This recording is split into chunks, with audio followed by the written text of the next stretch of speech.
So why did this HondaJet crash in Arizona on the 5th of November 2024? That's what we're going to be talking about in today's episode of BizJet TV. Welcome to the show. My name is Fabrizio, I'm your aviation advisor, airline transport pilot, and also the author of the book, The Quantum Economy. So let's get into the story here. Now, this was a HondaJet. Bear in mind, this is the first HondaJet crash or accident that had fatalities. HondaJet have had 25 runway excursions over the years, which is quite a few, and we've talked about those here on BizJet TV before. You can click on the link above if you want to look at some of those videos. But in this one, they were on the takeoff roll. The pilot decided to reject the takeoff at some point, but he rejected it late. And this is where the aeroplane ended up going off the end of the runway, crashing into a car, killing 4 people on the aeroplane and 1 person in the car. We have 1 survivor, that's one of the pilots on the aeroplane, which is currently in hospital, and we pray that they will recover and be well. Now, why did this happen? Now, first of all, when you see these things happen, you want to figure out, well, how long was the runway? It was 5,000 feet, plenty of runway. What was the weather like? The weather was good. Visibility was good. The wind was runway 22 in use. The wind was from 2605 knots, so they had a bit of a headwind at 5 knots, which is not much. And off they went. They went down the runway, and they started to reject the takeoff 3,400 feet down the end of the runway, which means they had another 1,600 feet of runway left. But when they rejected the takeoff, the ground speed was 133 knots. Now, bearing in mind that on the HondaJet, the V1 speed, which is decision speed, is round about 110 knots. Of course, a lot will depend on the weight of the aircraft, because that's how it's calculated. That the V1 speed is an important speed, because that's the speed at which, if you have a failure after V1, you are to continue the takeoff. Now, that is calculated based on weight, based on runway, based on brakes, performance of the aircraft and everything, because below V1, if you reject the takeoff, you need to be able to stop the aircraft before the end of the runway. If you keep the airplane on the runway after V1, you will end up going off the end of the runway, which is exactly what happened here. Now, is this a HondaJet problem?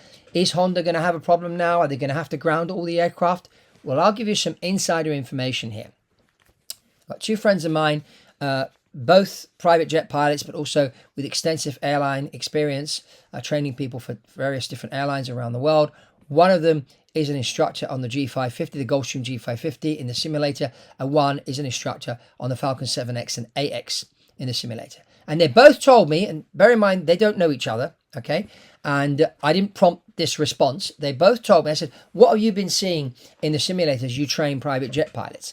Now, bearing in mind that the pilots that fly in the Gulfstreams and the 7Xs are professional pilots. These are not people that own an aircraft and fly their own airplane, which in the case of this HondaJet, it was the owner that was flying his own jet. We're talking professional pilots, pilots that fly planes and get paid to fly planes.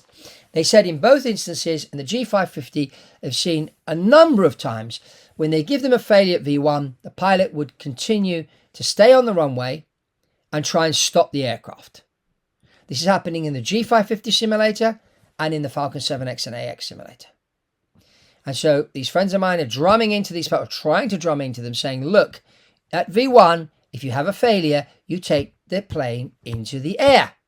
No, they're stopping on the runway during their simulator training. So don't you think they're going to do that in real life? And in fact, if we look at accidents, and I talk about it in my book, The Quantum Economy, the safety record of private aviation is 9.2 times worse than the airlines. And one of the things people are doing, with these rejected takeoffs is they're rejecting takeoffs after V1.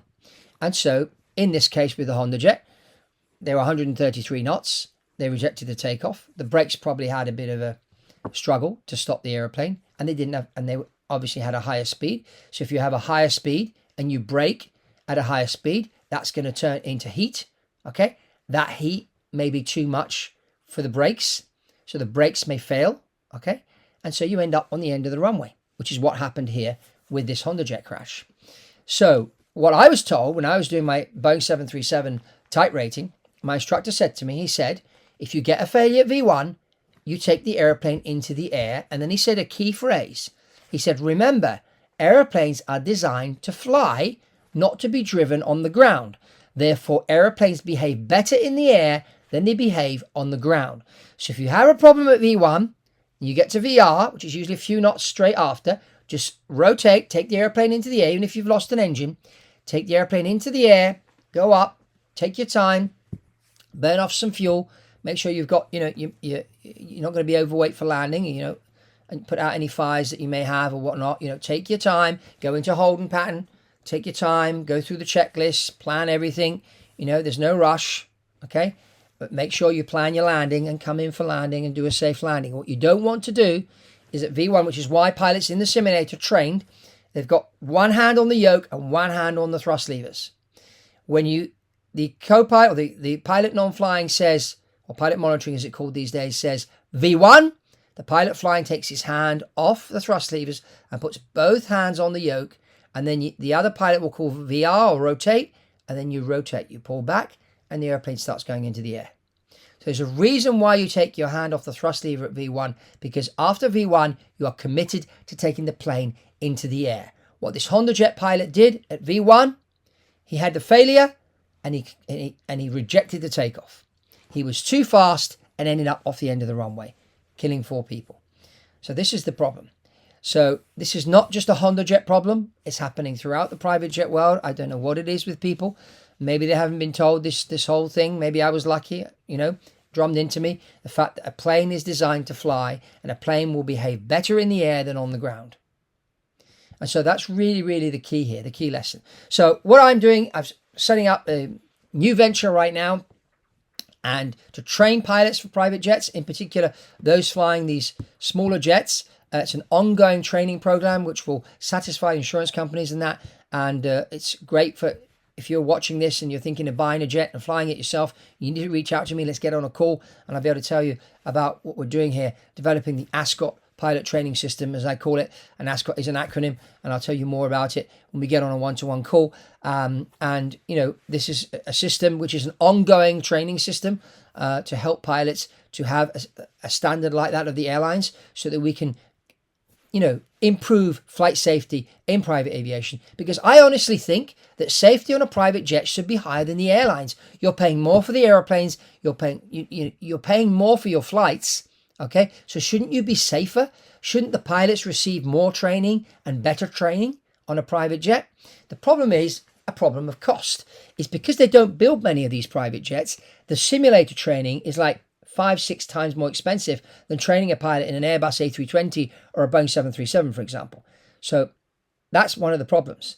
But, if you're spending even $3 or $4 million to buy yourself a Phenom 300, Phenom 100, or a HondaJet, or a Citation CJ2 or CJ3 or whatever, you're spending that kind of money, you should spend on your training as well. And it's not just the minimum requirement training. You need to be doing more training to keep yourself safe. In particular, if you're only flying 150, 200 hours a year, you want to be spending a bit more time in the simulator.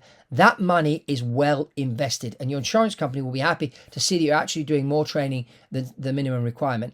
And so that's kind of and then of course the training has to be done in a certain way.